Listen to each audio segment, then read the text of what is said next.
A common question I get with clients during my first appointment with them is, how can I make the most out of our time together?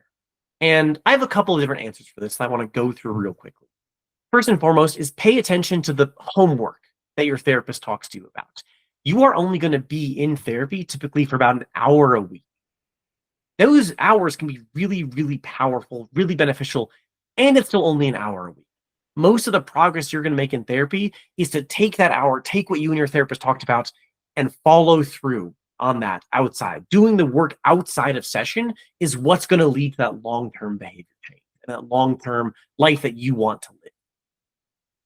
Alongside that note as well, a consistent attendance in therapy really helps with that progress. If you're only seeing your therapist once every couple of weeks, once a month, that's fine if you're kind of trying to maintain where you're currently at, and probably won't lead to that significant change, or at least not change as quickly as you would like it to.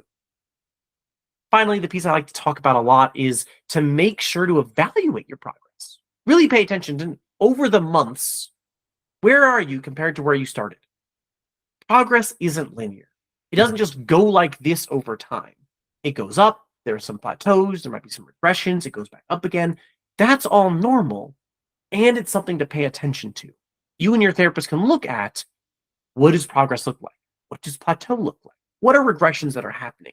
All of that is vital information that allow you and your therapist to make sure to minimize those plateaus, to minimize those regressions, and to maximize that growth into being the person you want to be.